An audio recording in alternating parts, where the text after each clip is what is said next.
I'm Sienna Hayes, 24, and my family just told me that choosing plastic surgery over cardiology was like choosing to sell hot dogs instead of performing brain surgery. My father looked at me across our mahogany dining table, like I'd announced I was dropping out to become a circus performer. The disappointment in his eyes wasn't new, but the public nature of his disapproval was. Plastic surgery, Sienna? Really? Dr. Robert Hayes, renowned cardiologist, set down his wine glass with the kind of precision he used in the operating room. After everything this family has built, my mother, Dr. Patricia Hayes, neurologist and published researcher, didn't even look up from her salmon. It's cosmetic, dear. Hardly real medicine. Where are you watching from today? Drop your location in the comments below and hit that like and subscribe button if you've ever felt judged by your own family. You'll definitely want to stick around for what happened next. Let me paint you a picture of the Hayes family dynasty. My father has performed over 3,000 cardiac surgeries, saved countless lives, and has his name on a wing of St. Mary's Hospital. My mother lectures at Harvard Medical School and has authored papers that other neurologists quote like scripture. Then there's my older brother Marcus, following Dad's footsteps in cardiology, though his version involves showing up late to rounds and treating nurses like personal assistants. The Hayes name carries weight in Boston medical circles. When people hear it, they think excellence, dedication, life-saving procedures. They don't think about nose jobs and breast augmentations, which is exactly how my parents view plastic surgery. Sienna, my father continued, cutting his steak with surgical precision, plastic surgery is vanity medicine. It's about making money off people's insecurities, not saving lives. I'd prepared for this conversation for months, knowing it would come eventually. Dad, reconstructive surgery helps burn victims, accident survivors, children born with cleft palates. Oh, please, Marcus interrupted, not looking up from his phone. You're not going into reconstructive surgery and we all know it. You want to do boob jobs in Beverly Hills because it's easier money. The assumption stung because it was so typical of my family's inability to see beyond their own narrow definition of worthy medicine.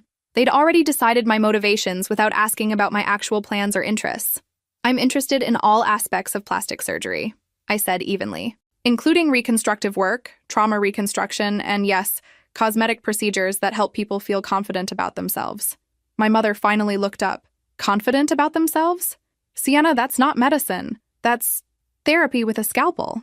The way she said it, like I was planning to open a crystal healing shop instead of a legitimate medical practice, told me everything I needed to know about how this conversation would end.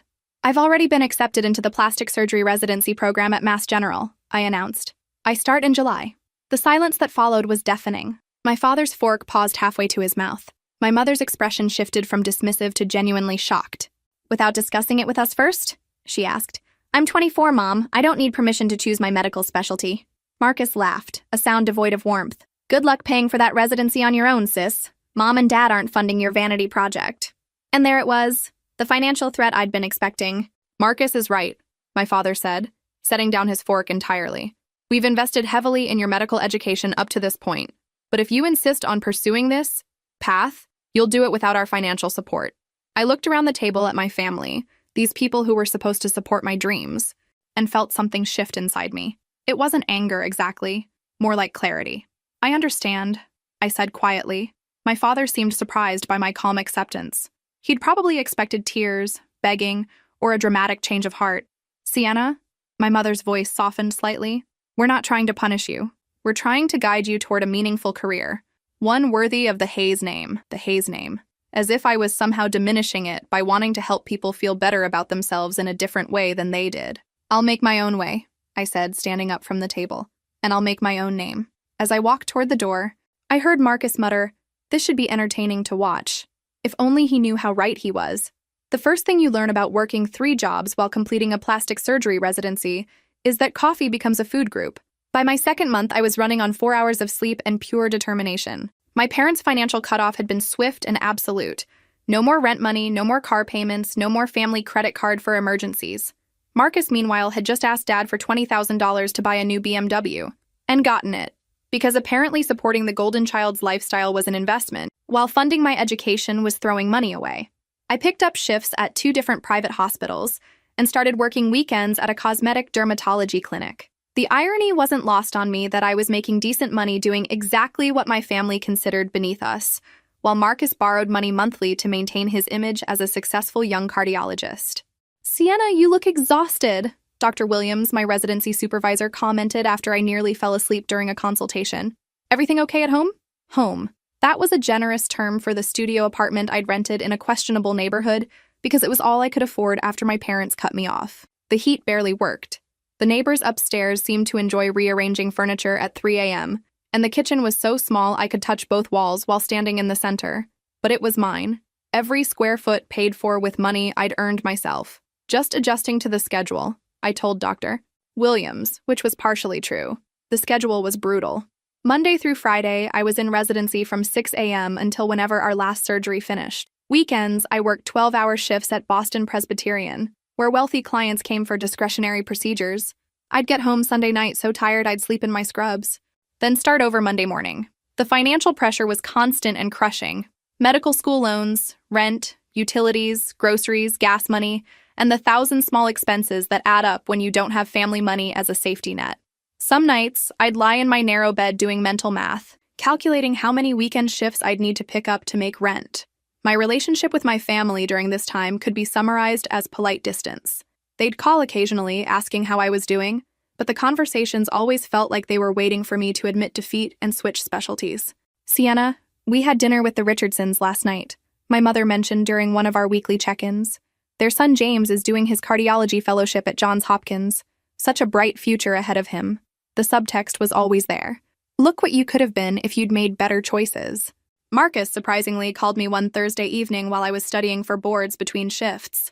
How's the glamorous world of plastic surgery? He asked, and I could hear the smirk in his voice. Exhausting, I answered honestly. You know, you could always change specialties. There's no shame in admitting you bit off more than you could chew financially.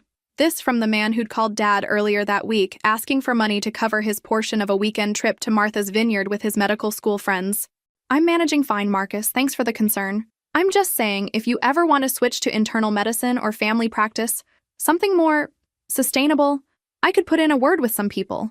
The condescension was breathtaking. He genuinely believed I was failing and would eventually need his help to salvage my career. I appreciate that, but I'm committed to plastic surgery. Your funeral, he said, and hung up. By my 6th month, something interesting started happening. The long hours, the financial pressure, and the constant doubt from my family had turned me into someone sharper, more focused. I wasn't just learning plastic surgery techniques, I was learning business, networking, and most importantly, self-reliance. The patients at the weekend clinic started requesting me specifically, not because I was more skilled than the other residents, we were all learning, but because I listened to them differently. I understood what it felt like to want something better for yourself and be willing to sacrifice everything to get it. You have good instincts with patients, Dr. Chen, the clinic owner, told me after a particularly successful consultation with a nervous first-time client. You make them feel heard, not judged. Maybe it was because I knew what judgment felt like. One evening, after a particularly long shift, I sat in my car in the hospital parking garage and called my parents. I'd just assisted in a reconstruction surgery for a car accident victim, rebuilding a shattered cheekbone that would allow a 19-year-old girl to smile again without covering her face. Hi, Dad. How are you? Sienna, good to hear from you. How's the work going? Good. I assisted in an amazing reconstruction today. This girl had been in a terrible accident and we were able to... That's nice, dear. Marcus had some exciting news. Tell her, Marcus. My brother's voice came through the speaker. I just got selected for the Advanced Cardiac Fellowship at Mass General. Full scholarship, stipend, the works. That's wonderful. Marcus, congratulations. Thanks. Dad's throwing a party next weekend to celebrate. You should come, assuming you can get time off from your thing, my thing. The career I was working 80-hour weeks to build while he enjoyed family-funded celebrations for achievements handed to him through connections. I'll try to make it, I lied, knowing I'd be working. After I hung up, I sat in that parking garage and made a decision that would change everything. I was going to open my own practice. Not in 5 years, not after I'd established myself, but as soon as I finished residency. And I was going to prove to all of them that they'd been wrong about everything. Planning to open your own plastic surgery practice while completing residency and working multiple jobs is either ambitious or insane. I chose to call it ambitious, though my bank account frequently suggested otherwise. I spent my lunch breaks researching locations, my commute time listening to business podcasts, and my scarce free evenings teaching myself about medical practice management. YouTube University became my business school, and coffee shop Wi-Fi became my office. You're opening a practice straight out of residency? Dr. Rodriguez, one of my weekend clinic mentors, asked when I mentioned my plans. That's aggressive. I prefer focused, I replied, which was my polite way of saying I didn't have a choice. Without family financial backing, without connections to established practices wanting to bring on junior partners, I needed to create my own opportunities. The research phase was eye-opening. Medical real estate in Boston was astronomical. Medical equipment loans required massive down payments, and malpractice insurance for a new practice was essentially financial suicide. But I'd learned something valuable during my months of financial independence. When you can't afford the conventional path, you get creative. I found a small space in an up-and-coming neighborhood outside the traditional medical district. The rent was a third of what comparable spaces cost downtown, but it needed significant renovation. The previous tenant had been a dentist who'd apparently last updated his office sometime in the 1980s. It has good bones, the realtor said optimistically as we stood in the space that smelled like old dental adhesive and broken dreams. It has bones, I agreed. Whether they're good remains to be seen. I started spending my Sunday mornings there, measuring spaces, researching contractors, and trying to envision how to transform this dated dental office into a modern plastic surgery clinic. The numbers were daunting, but not impossible if I could do some of the work myself and find the right financing. My family's reaction to my practice plans was exactly what I expected. Sienna, opening a practice requires significant capital, my father explained during our monthly dinner, which I'd been attending less frequently due to my schedule. Business loans, equipment costs, staff salaries, insurance, these aren't small numbers. I've been researching the numbers for months, Dad. I know what I'm looking at. Marcus laughed. Research? Sienna, there's a difference between Googling how to start a medical practice and actually understanding business finance. This coming from someone who'd never paid his own rent, let alone run a business. I'm working with a business advisor, I said calmly, and I've been approved for a small business loan. The loan approval had taken 6 months of applications, rejections, and reapplications. The interest rate was higher than I wanted, but it was enough to cover the essential equipment and first year's operating expenses if I managed everything carefully. My mother set down her wine glass. Darling, we're not trying to discourage you. We're trying to be realistic. Starting a practice requires experience, connections, established patient referrals, things that take time to develop. Or family connections, I added quietly. The comment hung in the air for a moment. My father's expression sharpened. If you're implying that Marcus's success is solely due to family connections, I'm not implying anything. I'm stating that Marcus has advantages I don't, and I've accepted that I need to create my own path. You could have those same advantages if you'd chosen a respectable specialty, Marcus said. Dad has connections throughout the cardiology and internal medicine departments. He could have opened doors for you. Could have. Past tense. The doors that would always remain closed because I'd chosen the wrong kind of medicine. I appreciate that, but I want to succeed or fail on my own merit. My mother sighed. Sienna, pride is expensive. Why make things harder for yourself than they need to be? Because easy success that came with strings attached wasn't actually success at all, though I didn't say that out loud. Instead, I started attending every medical conference and networking event I could afford. I volunteered for charity cases that established practices didn't want to take on. I assisted senior surgeons on weekends in exchange for learning advanced techniques. I was building connections the hard way, one relationship at a time. The renovation process became my second education. I learned about permits, contractors, medical equipment financing, and the 17 different types of insurance required for a surgical practice. I spent evenings after long shifts, choosing everything from floor plans to paint colors to the specific chairs for the waiting room. Every decision was calculated. I couldn't afford mistakes or changes of mind. The budget was tight enough that overspending on one area meant cutting corners somewhere else. Why are you doing this to yourself? My roommate from residency asked when she found me assembling furniture in my apartment at midnight. You could join an established practice, get a steady salary, and have normal hours. Because I want to build something that's completely mine, I said, struggling with an instruction manual written in what appeared to be 3 languages, none of them helpful. She shook her head. You're crazy. Maybe I was. But I was crazy with a plan, which felt better than being sane with someone else's expectations. By month 10 of residency, I had a signed lease, architectural plans, contractor estimates, and a timeline that would allow me to open 6 months after graduation. I also had stress-induced insomnia, a coffee addiction that was concerning medical professionals, and a checking account balance that made me nauseous. But I also had something I'd never experienced before: complete ownership of my choices and their consequences. The night I signed the final papers for the clinic space, I sat in my car outside the building and called no one. There was no one to share the moment with who would understand what it meant or what it had cost. And that was perfectly fine with me. Construction noise at 7 a.m. when you've worked until 2 a.m. becomes a special kind of torture. I learned to sleep with earplugs and white noise, because the clinic renovation was happening whether my residency schedule accommodated it or not. Managing a construction project while completing surgical training required superhuman organization skills I didn't know I possessed.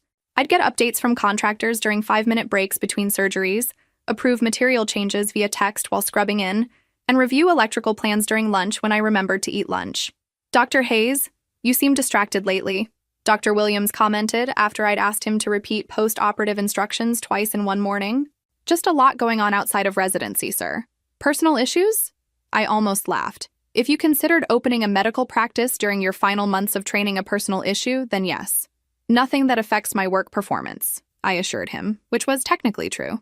My exhaustion affected my work performance, but that was from trying to do 2 full-time jobs simultaneously. The clinic was slowly transforming from abandoned dental office to something that resembled my vision. New flooring, updated lighting, a complete electrical overhaul, and modern plumbing had already consumed most of my budget before we even addressed medical equipment. "Your contractor is here again," the residency coordinator mentioned as I passed her desk. "He says it's urgent." Mike, my contractor, had become familiar with hospital protocols out of necessity. He'd learned to navigate medical schedules and find me between surgeries when problems arose that couldn't wait for evening phone calls. "Doc, we've got a problem with the HVAC system," he said without preamble. "The unit is older than we thought. It won't handle the ventilation requirements for a surgical suite.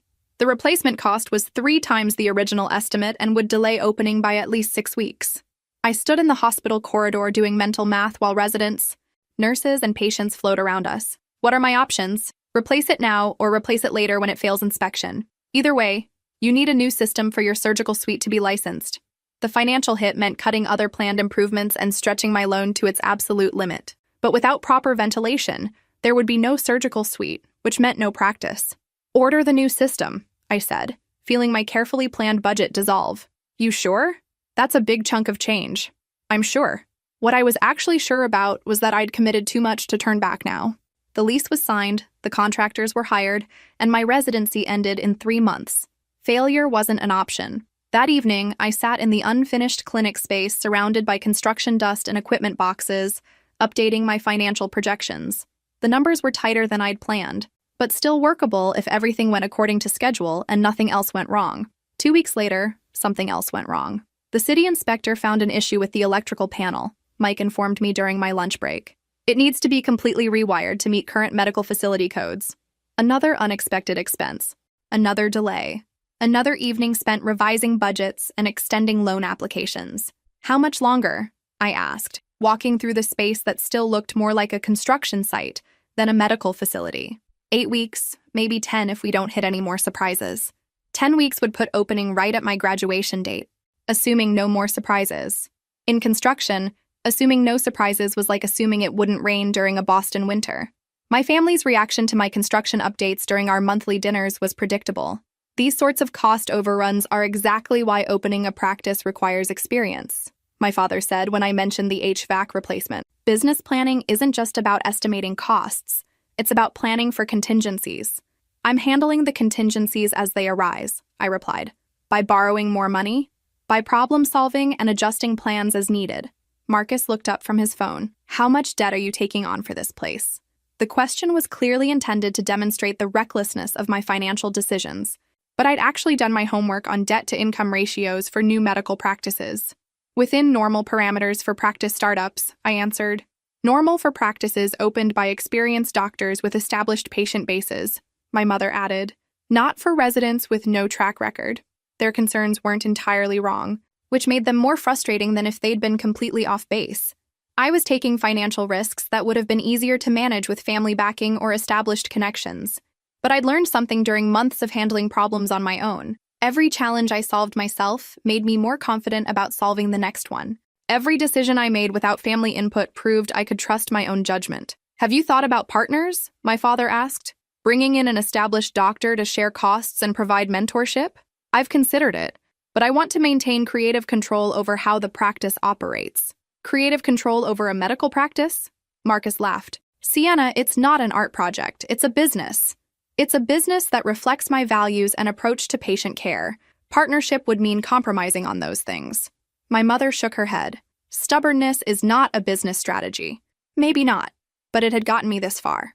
3 weeks before my residency graduation, I stood in what would soon be my reception area and made a decision that felt both terrifying and inevitable. I was going to invite my family to the clinic's grand opening, not because I expected them to come, but because I wanted them to have the opportunity to see what I'd built without their support or approval. I wrote the invitations by hand on elegant stationery I'd splurged on despite the tight budget. Simple, professional announcements that included the clinic address, opening date, and a brief description of services offered. I addressed one to Dr. and Mrs. Robert Hayes and another to Dr. Marcus Hayes, then sealed them before I could change my mind. If they chose to attend, they'd see that their predictions about my inevitable failure had been wrong. If they chose not to attend, I'd have my answer about where I stood with my family. Either way, I was ready. The morning of my clinic's grand opening, I stood in the completed reception area at 6 a.m., checking every detail one final time. The space had been transformed into something that exceeded my original vision. Warm lighting, comfortable seating, original artwork from local artists, and an atmosphere that felt welcoming rather than clinical. I'd sent the invitations to my family 2 weeks earlier with a simple handwritten note. I'd love to share this milestone with you. Opening ceremony at 2 p.m., followed by tours and light refreshments. My phone had been silent since then. No RSVPs, no questions about the event, no acknowledgement that the invitations had been received. But I'd told myself that didn't necessarily mean they wouldn't come. Maybe they wanted to surprise me. By 1:30 p.m., guests started arriving. Dr. Rodriguez from the weekend clinic, several nurses I'd worked with during residency, my contractor Mike and his wife, the realtor who'd helped me find the space, and about 20 other people who'd supported my journey in various ways. At 2 p.m., I stood at the front of my new reception area and realized my family wasn't coming. I scanned the room one final time, hoping to see familiar faces walking through the door. But there were only the people who'd believed in me when it mattered. "Thank you all for being here," I began, my voice steadier than I felt. 2 years ago, this was just an idea that most people thought was impossible. Today, it's real because of the support from people like you who helped make it happen. The speech I'd prepared had included thanks to my family. I skipped that section. After the formal opening, guests toured the facility while I answered questions about services and appointment scheduling. The positive response was overwhelming. Several people booked consultations on the spot, and Dr. Rodriguez mentioned referring appropriate cases my way. "This is impressive." "Sienna," said Janet, one of the nurses from residency, "you should be really proud of what you've accomplished." I was proud, but there was an empty feeling where family celebration should have been. At 5 p.m., after the last guests left, I sat alone in my new office and checked my phone. 3 text messages, none from family members. Then I opened the family group chat I'd been avoiding for weeks. The messages were from 3 hours ago, right around the time my opening ceremony was happening. "Dad, Sienna's little clinic opens today. Glad we're not associating ourselves with what's bound to be an inevitable failure. Marcus." "Agreed. Plastic surgery is embarrassing enough without having the Hayes name attached to it." "Mom, I just hope she doesn't expect us to refer patients when it doesn't work out." The conversation continued for several more messages, each one dismissing my practice as a vanity project that would fail within a year. They'd spent my opening day actively hoping for my failure and making sure other family members knew they wanted no association with my embarrassing career choice. I read every message twice, then quietly left the group chat. I didn't send an angry response. I didn't defend my choices or correct their assumptions. I just removed myself from the conversation entirely. The silence in my clinic felt different after reading those messages. Not lonely exactly, but clarifying. These were people who'd rather see me fail than succeed in a way they didn't approve of. I locked up the clinic and drove home to my small apartment, where I ordered Chinese takeout and opened a bottle of wine I'd been saving for this celebration. I ate dinner alone, but not sadly. There was something liberating about being completely honest about where I stood with my family. No more wondering if they secretly supported me. No more hoping they'd come around when they saw my success. No more pretending their approval mattered to my actual happiness. I raised my wine glass to the empty apartment. To building something they said was impossible, I said out loud, and doing it without people who never believed in it anyway. The next morning, my first official day of practice, I arrived at 7 a.m. to find a dozen beautiful flower arrangements outside my door. Cards from colleagues, vendors, and new friends congratulating me on the opening. Not one arrangement was from family. I carried them inside and arranged them throughout the reception area and consultation rooms. The clinic looked even more welcoming with the addition of flowers, and I realized this was exactly what a fresh start was supposed to feel like. My first patient was scheduled for 9 a.m., a consultation for a breast reduction that would improve both her physical comfort and self-confidence. Real medicine that would improve someone's quality of life, regardless of what my family thought about the worthiness of plastic surgery. As I prepared for the consultation, I caught myself in the mirror and smiled. I looked like someone who belonged in her own practice, someone who'd earned the right to make medical decisions that mattered to her patients. The woman in the mirror didn't need family approval to know she was doing meaningful work, and that realization felt better than any congratulations message would have. 6 months into running my own practice, the loneliness had evolved into something more like peaceful focus. My days were structured around consultations, surgeries, and the business aspects of running a medical practice that no one had taught me in medical school. The patient load was growing steadily through word-of-mouth referrals and genuine satisfaction with results. I'd performed everything from reconstructive surgery for accident victims to cosmetic procedures for people wanting to feel more confident in their own skin. Each case reinforced my belief that plastic surgery was real medicine, regardless of what my family thought. Have you ever experienced family rejection for following your dreams? Drop a comment below and let me know how you handled it. The financial pressure had eased slightly as revenue increased, though I was still operating on tight margins and reinvesting most profits back into equipment and facility improvements. The business loan payments were manageable, and I'd even started paying myself a modest salary. My relationship with my family had settled into a pattern of polite distance. Monthly dinners had become quarterly check-ins, and our conversations focused on safe topics like weather and current events. They asked about work in vague terms that avoided acknowledging what kind of work I actually did. "How's the practice going?" my mother asked during one of our rare phone conversations. "Well, thank you. We're staying busy." "That's nice, dear. Marcus just got promoted to senior resident. The department chair says he's one of the most promising young cardiologists they've seen." The comparison was always there, subtle but unmistakable. Marcus's achievements were celebrated while mine were politely acknowledged. But something interesting had started happening. Patients were beginning to specifically request me for complex cases. Dr. Rodriguez had referred a challenging reconstruction case that other surgeons had declined. Word was spreading in the medical community that my clinic delivered exceptional results. "Dr. Hayes, you have a call from Dr. Mitchell at Boston Presbyterian," my office manager Sarah announced. "He has a referral he'd like to discuss." Dr. Mitchell was the chief of plastic surgery at one of Boston's most prestigious hospitals. His referral call was both surprising and professionally significant. "Dr. Hayes, I've been hearing excellent things about your work," he said when I returned his call. "I have a patient who specifically requested you after seeing results from your reconstruction of Maria Santos's facial injuries." Maria Santos had been one of my most challenging cases. Extensive facial reconstruction following a severe car accident. The surgery had taken 8 hours and required multiple follow-up procedures, but the results had exceeded everyone's expectations. "I'd be happy to evaluate any patient you'd like to refer," I told Dr. Mitchell. "Excellent.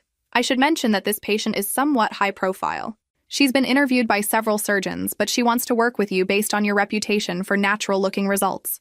After hanging up, I sat in my office processing what had just happened. 6 months ago, my family had predicted my practice would be an embarrassing failure. Now I was receiving referrals from department chiefs at major hospitals. That evening, I drove past the neighborhood where I'd grown up, past the large colonial house where my family still gathered for Sunday dinners I was no longer invited to. The contrast between their traditional medical success and my independent path had never been clearer. My phone buzzed with a text from an unknown number. "Dr. Hayes, this is Jennifer Walsh. You performed my breast reduction last month. I wanted you to know that 3 of my friends have asked for your contact information after seeing my results. Thank you for giving me my life back." Messages like Jennifer's had become regular occurrences. Patients who felt genuinely grateful not just for surgical skill, but for being listened to and treated with respect throughout their care experience. The next week brought a consultation that would change everything about how I viewed my practice's trajectory. "Dr. Hayes, I'm Catherine Morrison," the woman said as she settled into my consultation room. "I'm an entertainment lawyer, and I represent several actresses and public figures who are interested in very discreet cosmetic work." She explained that her clients valued privacy, natural results, and working with surgeons who understood the unique pressures of public appearance expectations. "We've been researching practices throughout New England, and your name consistently comes up as someone who delivers exceptional results without the ego or publicity-seeking behavior we sometimes encounter in this field." The referral potential from Catherine's client base could transform my practice from locally successful to regionally recognized. But more importantly, it represented validation that my approach to plastic surgery, respectful, skilled, focused on patient satisfaction rather than self-promotion, was setting me apart in the field. "I'd be honored to work with your clients," I told her. "Discretion and patient satisfaction are always my top priorities." After Catherine left, I called Sarah into my office. "I think we need to start planning for expansion. We're going to need more appointment availability and possibly additional surgical time." "Dr. Hayes, that's wonderful news. Should I start researching additional staff?" "Not yet, but soon. Let me think through the logistics of scaling up without compromising patient care quality." That night, I sat in my apartment looking at the consultation requests that had accumulated over the week. The practice I'd built without family support or established connections was succeeding beyond my most optimistic projections. I thought about calling my parents to share the good news, then decided against it.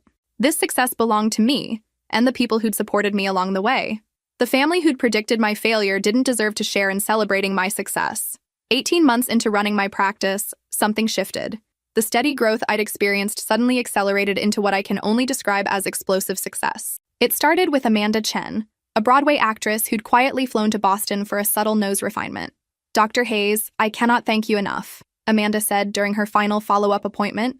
"The result is exactly what I hoped for. Completely natural. No one can tell I've had work done, but I feel so much more confident." What I didn't expect was Amanda posting about her experience on social media. Not explicitly naming procedures or showing before and after photos, but simply expressing gratitude for feeling like the best version of myself and tagging my practice location. Within a week, my appointment book exploded. "Dr. Hayes, we have a problem," Sarah announced on a Wednesday morning. "We're booked solid for the next 3 months, and I've got a waiting list of over 40 people." The problem, if you could call record-breaking demand a problem, was that success in plastic surgery attracts more success. Amanda's discreet endorsement had reached her network of actresses, models, and entertainment industry professionals who valued both exceptional results and absolute discretion. "I need a consultation with Dr. Hayes," became a phrase Sarah heard multiple times daily. Not a consultation or an appointment with someone, but specifically requesting me by name. Miranda Wells, a supermodel whose face graced magazine covers internationally, became my next high-profile client. She needed corrective work after a previous surgeon had overcorrected a minor imperfection, leaving her with subtle but noticeable asymmetry. "3 surgeons told me this couldn't be fixed without making it worse," Miranda explained during our consultation. "But Amanda insisted you could help. The correction required precision that pushed my technical skills to their limits. The margin for error was essentially zero. Any mistake would be visible to millions of people who scrutinized Miranda's face professionally. 8 hours of surgery later, I'd successfully restored the natural symmetry without leaving any trace of the previous work or my own intervention." "It's perfect," Miranda whispered when she saw the final results 6 weeks later. "You gave me back my career." Word spread through elite circles faster than I could have imagined, not through advertising or self-promotion, but through the kind of organic endorsement that money couldn't buy. Women who'd been disappointed by other surgeons, who'd been overcorrected or left with unnatural results, began seeking me out specifically. My reputation for creating results that looked natural rather than obviously surgical became my signature. In an industry where many surgeons seemed to stamp their work with recognizable styles, my goal was invisibility. Improvements so subtle and natural that people looked like enhanced versions of themselves, not like they'd had surgery. "Dr. Hayes, Victoria Magazine wants to interview you for their Women Breaking Barriers issue," Sarah announced during one of our weekly staff meetings. The media attention was flattering, but secondary to the satisfaction of seeing patients' confidence transform. Each successful case reinforced my conviction that plastic surgery, done thoughtfully and skillfully, was absolutely legitimate medicine. And if my family could see the referrals coming from Harvard Medical School professors, Mass General Department chiefs, and internationally recognized surgeons seeking my expertise for their own complex cases, well, they probably still wouldn't admit they'd been wrong. Some people's opinions, I'd learned, were more about their egos than actual evidence. The irony wasn't lost on me that I was achieving exactly the kind of professional recognition they claimed to value, just in a field they'd decided wasn't worthy of the Hayes name. But their loss of bragging rights was my gain of authentic professional satisfaction. My practice wasn't just successful. It was becoming regionally famous for results that other surgeons struggled to replicate. 2 years after opening my practice, I sat in my enlarged office reviewing financial reports that still seemed surreal. The numbers weren't just good, they were extraordinary. Annual revenue, $8.2 million. Patient satisfaction scores, 98.7%. Referral rate, 89% of new patients came through word of mouth. Surgical complication rate, less than 1%, well below industry standards. Dr. Hayes, you have a call from Boston Magazine, Sarah announced through the intercom. They want to feature you in their Top 40 Under 40 issue. The media attention had become a regular occurrence. Medical journals requesting case studies, business publications profiling my rapid success, and industry conferences inviting me as a keynote speaker. The little practice my family had dismissed as an inevitable embarrassment was being recognized nationally as innovative and exceptionally well-managed. I'd expanded into the adjacent suite, hired 2 additional nurses, brought on a full-time anesthesiologist, and installed equipment that rivaled what you'd find at major hospitals. The waiting list for consultations stretched 6 months out, and I'd started referring overflow cases to trusted colleagues because I refused to compromise quality for quantity. Your 2 o'clock is here, Sarah announced. Mrs. Davidson flew in from Miami specifically to see you. Mrs. Davidson was typical of my current patient base. Successful, well-researched, and willing to travel significant distances for results she couldn't get elsewhere. She'd been referred by another patient, who'd been referred by another patient, the kind of organic growth that advertising couldn't create. During the consultation, she explained that she'd consulted with 4 other surgeons, including 2 in Beverly Hills who were considered among the best in the country. But your before and after photos are different, she said, scrolling through my portfolio on her tablet. Your patients look like improved versions of themselves, not like different people entirely. That philosophy, enhancement rather than transformation, had become my practice's defining characteristic. While other surgeons seemed to follow trends or signature styles, I focused on understanding what would make each individual patient feel more confident while maintaining their natural beauty. The business success had brought financial freedom I'd never imagined possible during those early days of working 3 jobs and surviving on ramen noodles.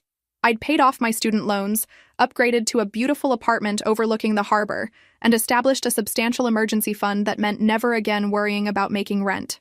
But more importantly, I'd proven something to myself about the value of trusting my own judgment over other people's expectations.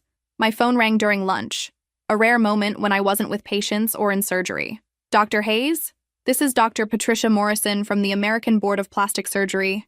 We'd like to discuss your participation in our upcoming conference on innovative reconstruction techniques. Dr. Morrison was one of the most respected names in plastic surgery, someone whose textbooks I'd studied during residency. Her invitation to present at the national conference was both an honor and recognition that my work had gained attention at the highest levels of the profession. I'd be honored to participate, Dr. Morrison. Excellent. We're particularly interested in your approach to facial reconstruction cases. Your outcomes data is quite impressive. After hanging up, I allowed myself a moment of satisfaction that I rarely indulged. Professional recognition from peers who understood the complexity and skill required for what I did daily. That evening, I drove through my old neighborhood, not from nostalgia, but because it was the most direct route to my new apartment. Passing my parents' house, I noticed Marcus's BMW in the driveway, probably there for dinner, discussing his latest achievements while carefully avoiding any mention of my existence. The contrast between their deliberate ignorance of my success and the reality of what I'd accomplished was almost amusing. Almost. I'd built something that exceeded everyone's expectations except my own, using principles they'd taught me, hard work, dedication, excellence in patient care, just applied to a field they'd decided wasn't worthy of respect. Their loss, quite literally. My phone buzzed with a text from an unknown number. Dr. Hayes, I'm a journalist working on a story about successful female entrepreneurs in medicine. Would you be available for an interview? I'd gone from being the family embarrassment to being interviewed about entrepreneurial success in less than 3 years. Sometimes life had a sense of poetic justice that was deeply satisfying. The call came on a Tuesday afternoon, which was unusual because my mother typically called on weekends when she knew I was less likely to be with patients. Sienna, darling, how are you? Her voice carried a warmth I hadn't heard in years. I'm well, Mom. Busy with the practice. That's wonderful, dear. Actually, your father and I were hoping you might join us for dinner this Saturday. Nothing formal, just family. The invitation caught me off guard. Family dinners had been off the table since they'd made their feelings about my career clear through their group chat humiliation. Is there a special occasion? Can't parents simply want to spend time with their daughter? Her laugh sounded almost genuine. We've been thinking that perhaps we haven't been as supportive as we should have been during your transition period. As if my career choice had been a temporary phase rather than a deliberate professional decision. Saturday works for me, I said, curiosity overriding caution. The family home looked exactly the same as always when I arrived. Perfectly maintained colonial exterior, manicured landscaping, and the subtle displays of wealth that came from generations of medical success. But something felt different about this visit from the moment my father answered the door. "Sienna, you look wonderful," he said, embracing me warmly instead of his usual formal handshake. "Success agrees with you." Success. He'd actually used the word in reference to my work. Marcus was already seated in the living room, looking uncomfortable in a way I'd never seen before. Usually, family gatherings revolved around celebrating his latest achievements while politely ignoring mine. "How's the practice going?" he asked as I settled into my usual chair. "Very well. We're booked out several months in advance." "That's impressive," he said, and seemed to mean it. During dinner, the conversation focused on my work in ways that felt surreal after years of deliberate avoidance. They asked about patient types, surgical techniques, and business operations, with what appeared to be genuine interest. "I saw the article about you in Boston Magazine," my mother mentioned over dessert. "Very flattering piece. We were quite proud." Proud. Another word I hadn't heard applied to my career since I'd chosen plastic surgery. "Your mother has been telling everyone about your success," my father added. "The neighbors have been asking about your practice." The evening continued with praise, interest, and acknowledgement that felt too good to be true after years of dismissal and disappointment. They seemed genuinely impressed with what I'd accomplished, genuinely interested in my professional opinions, and genuinely happy to have me back in their lives. By the time coffee was served, I'd almost convinced myself that family reconciliation was possible, that maybe they'd finally recognize the legitimacy of plastic surgery and could accept my choices. "Actually, Sienna, there's something we wanted to discuss with you," my father said as my mother cleared the dessert plates. And there it was, the real reason for the dinner invitation. "Of course, Dad. What's on your mind?" He exchanged a meaningful look with my mother before continuing. "Well, you've clearly proven that plastic surgery can be quite lucrative, more so than we initially realized." The word choice was telling. Lucrative, not meaningful or valuable. "And we've been thinking," my mother continued, "about ways the family could work together professionally, pool our resources and expertise." Marcus shifted uncomfortably in his seat, avoiding eye contact. "What kind of collaboration did you have in mind?" I asked, though something in my stomach was already warning me about where this conversation was headed. "Well," my father said, settling back in his chair with the confidence of someone about to present an obviously brilliant proposal, "Marcus has decided to pursue additional training in plastic surgery.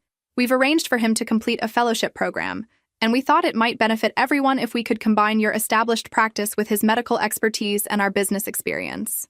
The room went silent except for the grandfather clock ticking in the hallway. I looked around the table at my family, the same people who'd humiliated me publicly for choosing this profession, and felt pieces clicking into place. They hadn't invited me to dinner because they'd finally accepted my career choice. They'd invited me because they wanted a piece of my success. I set down my coffee cup with deliberate care, buying myself a moment to process what I'd just heard. The family who'd predicted my inevitable failure now wanted to become my business partners. "Let me make sure I understand," I said slowly. "Marcus is switching to plastic surgery and you'd like to combine our practices?" "Exactly," my father said, his excitement apparent. "We've thought this through quite carefully. Marcus would bring credibility from his cardiology background. Your mother and I would handle the business operations, and you'd provide the established patient base." The audacity was breathtaking. They'd systematically undermined my choice to enter plastic surgery, refused to support my education or practice development, and publicly humiliated me for choosing this specialty. Now that success was undeniable, they wanted to claim ownership of it. "And how would this partnership be structured?" I asked. My mother leaned forward eagerly. "We've drafted a preliminary proposal. Marcus would receive 30% of the practice profits, you'd receive 30%, and your father and I would split the remaining 40% for management and oversight. 40%. For people who'd contributed nothing to building the practice they now wanted to control. The beauty of this arrangement," Marcus added, finally speaking up, "is that it would legitimize what you've built, give it the medical credibility it currently lacks." There it was. Even in their proposal to join my success, they still couldn't acknowledge that what I'd built was already legitimate. I looked around the table at these people who'd raised me, taught me the value of hard work and dedication, then completely abandoned those values when I applied them in ways they didn't approve of. "That's an interesting proposal," I said carefully. "We knew you'd see the potential," my father said, smiling with satisfaction. "Family working together, combining strengths, building something bigger than any of us could accomplish alone. But I have some questions about the structure." "Of course, dear. We're open to discussion." First, what specific medical expertise would Marcus bring to plastic surgery? His cardiology training doesn't really translate to cosmetic or reconstructive procedures. Marcus's jaw tightened. I'm a skilled surgeon. Technique transfers between specialties. To some degree, yes, but plastic surgery requires specific training in aesthetic principles, facial anatomy, and artistic sensibility that aren't covered in cardiology fellowships. Which is why Marcus will be completing a plastic surgery fellowship, my mother interjected. A fellowship program you're paying for? We're investing in the family business, my father said, and the management fee you'd receive. What specific business operations would that cover? I already have administrative staff, financial management, and marketing systems in place. The questions weren't hostile, just practical. But I could see my father's confidence wavering as he realized I wasn't immediately embracing their generous offer to take control of my practice. Sienna, we're offering to help you scale beyond what you could accomplish alone, my mother said. Our connections, our experience, our medical reputations. The same reputations that predicted my practice would be an embarrassing failure. The silence was sharp enough to cut. That was before we understood the potential, my father said carefully. You mean before you realized how much money was involved? Sienna, that's not fair, Marcus said. We're trying to help you build something sustainable. Something sustainable that would give you 30% of profits from a practice you didn't help build. With oversight from parents who couldn't even attend my opening ceremony, my mother's composure finally cracked. We made a mistake about the opening, Sienna. We're trying to make amends. By taking control of what I built without you, by offering to help you grow beyond current limitations, my father said, his voice hardening. This practice is successful, yes, but it's still just one woman working alone. We're offering family support, institutional backing, and professional credibility that would take you decades to build independently. There it was. The assumption that what I'd built alone wasn't enough, couldn't be enough, without their involvement and approval. I stood up from the table slowly, looking around at my family one final time. Thank you for dinner, I said quietly, and thank you for the proposal. But I'm not interested in sharing ownership of something I built specifically to prove I didn't need your support. Sienna, don't be stubborn about this, my mother said. Think about what's best for your future.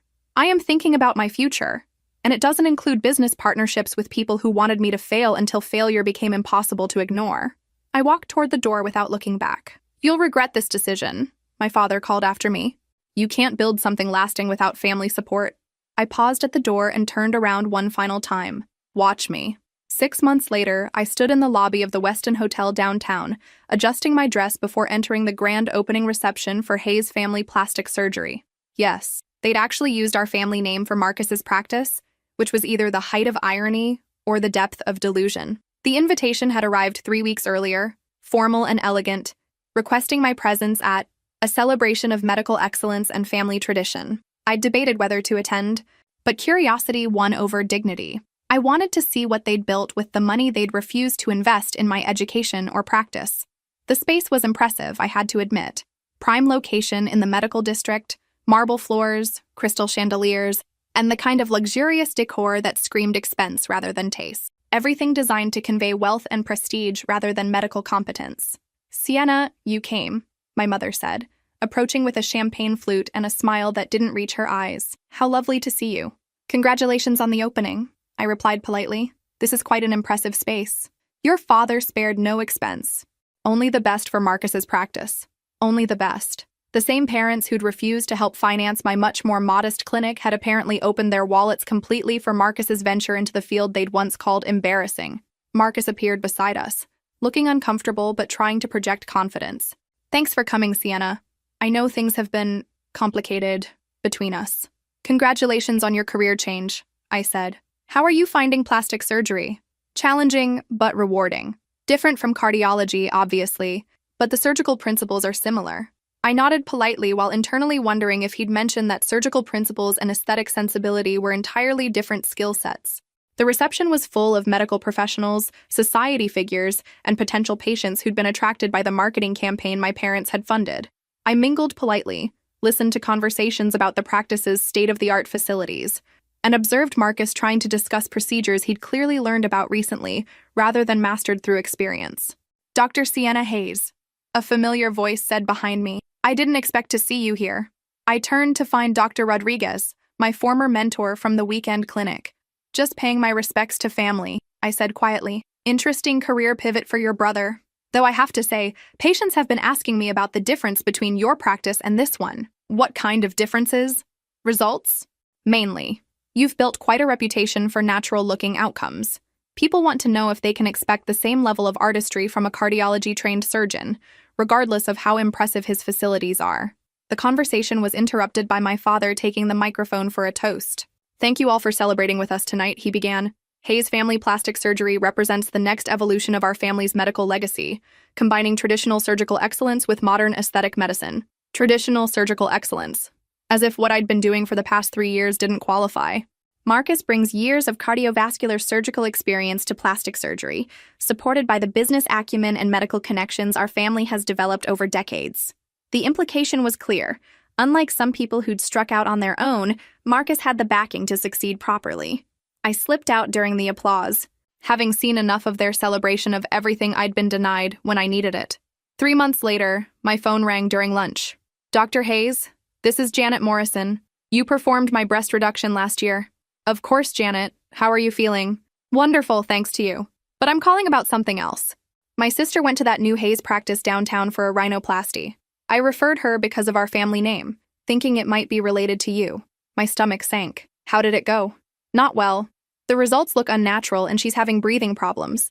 I wondered if you might be able to evaluate what went wrong. This was exactly what I'd feared when they decided to use the Hayes name. Marcus's inexperience would reflect on all of us. I'd be happy to see her for a consultation, I said. There's something else. She's not the only one. I've heard from 3 other women with similar problems after procedures at that clinic.